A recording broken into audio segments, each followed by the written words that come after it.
Hey guys, Wade Willis here for Wade's Weeb Reviews, here to talk to you guys today about Higurashi Gou Episode 5, and this is the first episode of the Cotton Deceiving arc. I did like this episode a lot, and I'm a huge Shion fan, so I was pumped that we got to see her in her full, they really emphasized the Opie a lot in this episode. um, I thought this was a really good episode.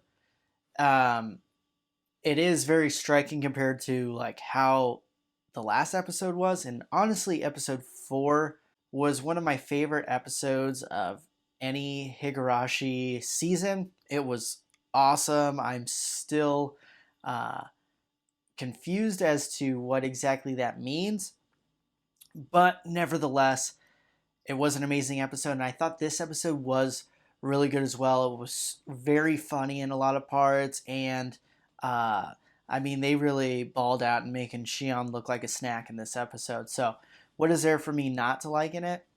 Before I go any further, guys, make sure if you haven't already subscribed to my channel, please do. Again, I'm covering Higurashi every single episode. I'm going to start doing live reviews as well, probably starting next week. And then I am doing reviews on the arcs from the original Higurashi, and I'll link some of those in the description below. And if you like the video, please leave a like. And guys, this video I am structuring it in, I'm kind of doing a review and some things that really stuck out to me from the episode as a whole. And then the last part of the video, I'm going to be going into like some of my theories and predictions, and I'm also going to, I think every week I'm going to at least bring in uh, if someone has a really good theory or idea from the comments of my last video, I'm going to bring that up and give them credit. And everyone did a really good job in noting in the comments in the week before that there were spoilers. Now, this episode we start off without a murder foreshadowing. And for those of us that were new into this series or had seen all the original stuff, it ended up that in the last arc, it was just kind of a tease showing Keiichi essentially murdering Reina and Mion. That didn't end up happening, although he did murder at least Reina. So it was different, and then we've realized that that was something that happened in the past. I thought they were going to do something similar in this, but that did not happen. I thought maybe they were going to try to tease us again with maybe some foreshadowing. In the Cotton Drifting arc in the original, they did show a death in the beginning of that one. So that is going to be very important, I think.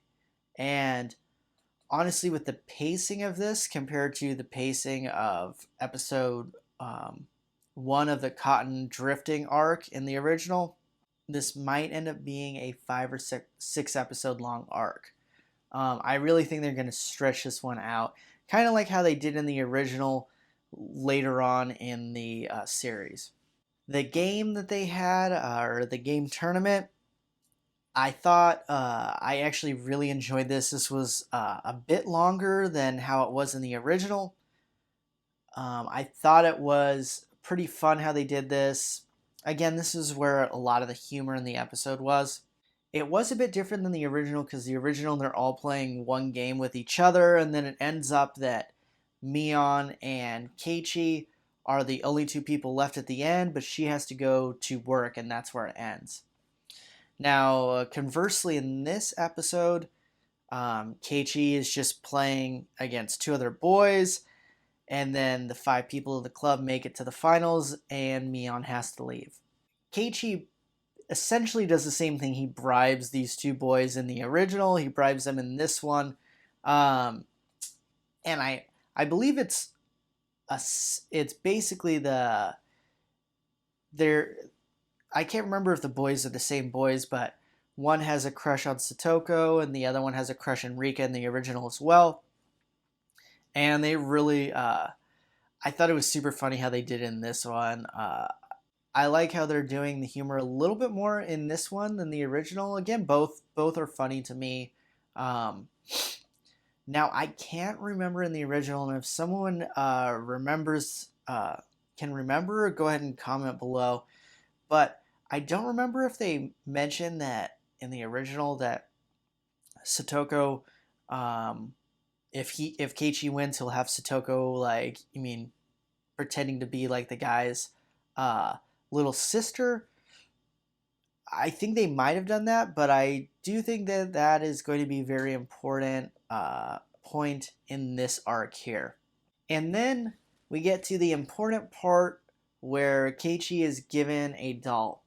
Now, again, this is different than the original because Keiichi is in the original is just given a doll. No one else gets a prize, and he gives it to Reina, and then events unfold how they unfold in the original. Now, in this is the second time we see Rika interfere with events, with how events are going to happen. So, last episode, she kind of tells Keiichi, "Hey, if you're feeling worried, if you're feeling worried about Reina and that she's acting weird, it's actually you." So, Rika did that in the last episode. In this one, she tells Keiichi, "Hey, like, no matter who you give this to, if you're like thoughtful about it and nice, they're gonna receive it well." Mion is actually the only one who isn't given a gift for making it to the tournament. He decides to give it to Mion, and she ends up getting like all embarrassed. It's super cute, but she accepts it. And again, this is she did not receive this in the original, and I'm not going to go into what happens in the original until I get to the spoiler and prediction territory for those of you that haven't seen the original. But just know that she does not actually get that doll in the original, and it's kind of important.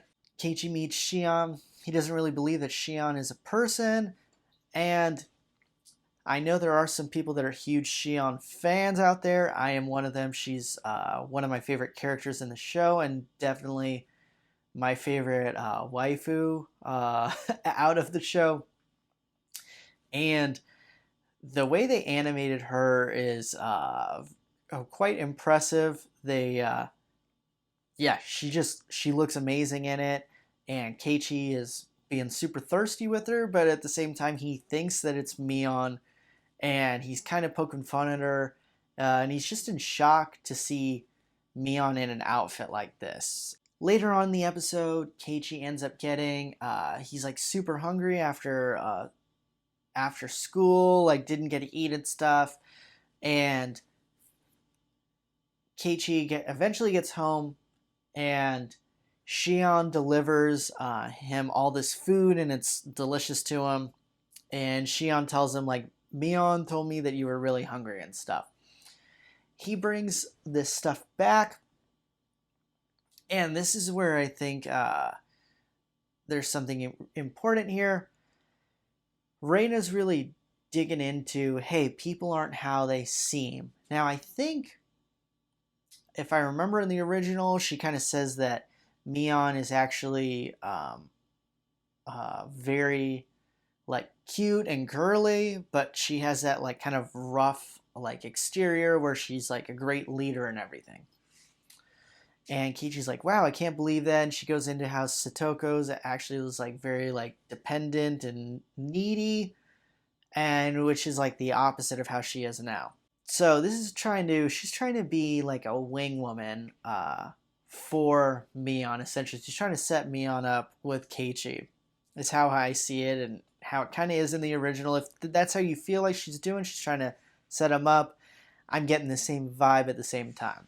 Keiichi does like say like, well, if they're actually the opposite of how they appear, then like what are, and they kind of change the music and everything, and it's like he thinks like in his head like, well, I can't remember, it's either in his head or he says it to her, but he's like, well, if Reina's the opposite, what does that mean Reina is? Based on how they're doing the like just flipping things around on us, I think they might be trying to lead us into expecting Reina to do something again. but I think they're gonna like trick us again. Um, what I've learned from this season is that whatever I expect is probably not going to happen, but I do have a fun time like guessing and trying to see what's going to happen. Probably one of the most important parts of the episode. Keiichi ends up accidentally knocking over some hoodlums' bikes. They want to beat him up. Shion comes to like his rescue. She's like yelling at him, and then her face gets really dark. You start to see really a bit of a crazy side of Shion. And then the whole town shows up, ready to crack some skulls. And this is important. We start to see what, like, how close knit um, the town is, and how, I mean, someone's trying to mess with someone, they're ready to show up and do whatever it takes. This is super important. But yeah, guys, overall, I thought this was a great episode. There were some stark changes from the original cotton drifting arc in that first episode, and I'm really excited to see where they go. And again, Shion, super pumped that she's in this arc. She is one of my favorite characters, and I'm excited to see like what else Rika is going to do to try to interfere, perhaps. And I think we've got 2 episodes in a row where we see Rika really trying to pull the strings. So I think that's going to be significant. I think we're actually going to see her playing a major active role this season. But yeah, I'd love to know what you guys think, what you guys thought about the episode. Here's where I'm going into the spoiler territory from a lot more stuff from the previous show. And yeah, here, guys, if you don't want any like theories or anything and you just want to go in blindly, go ahead and you can turn off the video now. I'm going to start going into some of my tinfoil theories and just some thoughts, throwing some spaghetti at the wall and seeing what sticks. If there's some theories that I think are really interesting in the comments in this video, I will mention them in the next one. And if you have a theory in the comments and you don't want me to mention your name or anything, go ahead and let me know in the comments for this week. But which I don't think anyone would be against that. But again, let me know. And those of you that are going to comment theories, make sure that you put like spoiler a bunch of times and leave some spaces so the people who didn't want to perhaps be spoiled or have theories, they don't have to see it. Cotton drifting arc in the OG is Rika, shows Rika basically slamming her head, slamming her neck into a knife and killing herself in front of Mion. But we all know it was actually Shion. Now, this is left out. And someone actually commented in the last video, his name was Earl Gomez, and he had an interesting theory. In the last episode, we heard that Rika and Satoko were both, I believe, stabbed in the neck, and they stated that it might be suicide. And he kind of noted that, like, people who are getting stabbed by someone else usually aren't getting stabbed in the neck. And if we think back to this original cotton drifting arc, Rika does do that to herself. And he was kind of saying, if I remember correctly, that, yeah, what if that was actually happening in this last arc? So I don't know. I think that is kind of significant. And I don't know. Now that we didn't see that she does it in this arc in the beginning, I think this his theory might be even more accurate. And I thought it was a cool theory originally, but makes a lot of sense now. And I think it's really important that we didn't get that little foreshadowing or flashback. And I've seen a lot of people commenting that they think maybe we will see Mion actually go crazy in this arc, because I don't think we actually saw Mion really go crazy. So we're due for that. I am kind of along with everyone that has said that. Now that I've seen that she does get the doll, even though I think her getting the doll is to try to get us off of the scent that she might go crazy. And I think we're actually going to see it this arc. It makes sense. We haven't seen her ever go crazy. We've seen Keiichi, Reina, Satoko, Shion, Mion, if I remember correctly, hasn't. We actually never really saw her go through that. So I think we might end up getting it this arc. And I brought up last episode, Satoshi still hasn't been mentioned. And I realized, like, up to this point in this arc, I don't believe he was mentioned. He's mentioned in this, plays a big part in this arc, in the OG, later on in the arc. But again, we still haven't even heard his name. And then just the part where Keiichi's like bribing the guys for the game, and he mentions about Satoko playing like the little sister for the guy. That just like struck me, and I can't remember if that is the same thing that's offered in the original, but it just stuck out to me again and made me think more. Like, we still haven't learned about Satoshi. I think they're saving it for something big. I think he is going to play a big role somehow in this next, or in this season. He has to. They're kind of saving him, I think. I don't know. What do you guys think about Satoshi? Why hasn't he been mentioned yet? We're already 5 episodes in. Satoshi's name hasn't been mentioned. I think and they've brought up things from like season 2 of Higurashi already. Why is Satoshi like the one person and idea that's really been completely left out? They've alluded to a lot of other things except for him.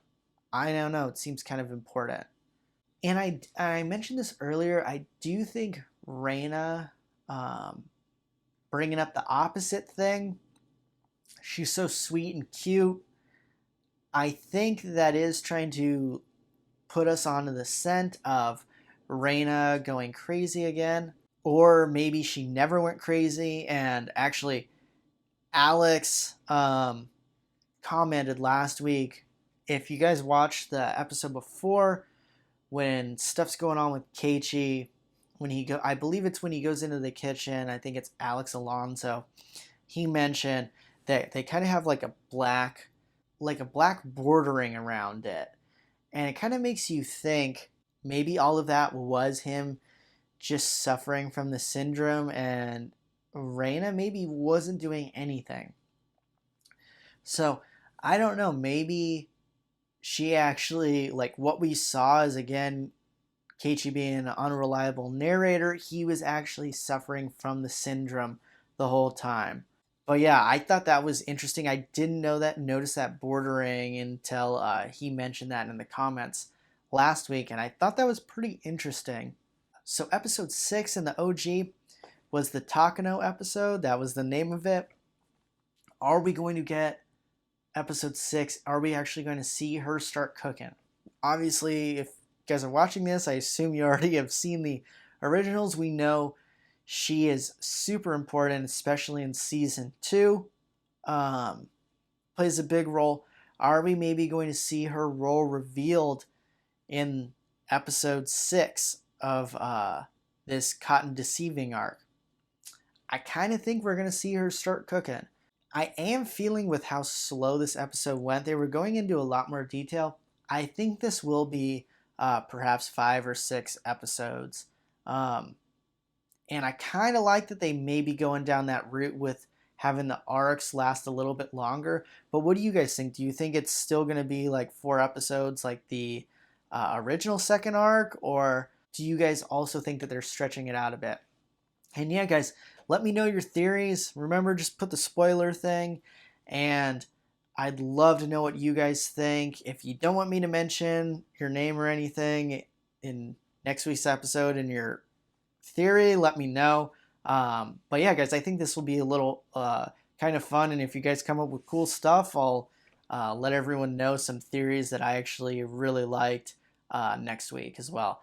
And I'm going to be continuing to do the arc reviews of the original. I'm kind of a bit behind because Halloween's going on, and I have a roast battle thing tomorrow, so I haven't been able to go through and do as many videos as I normally do. But yeah, guys, thanks a lot.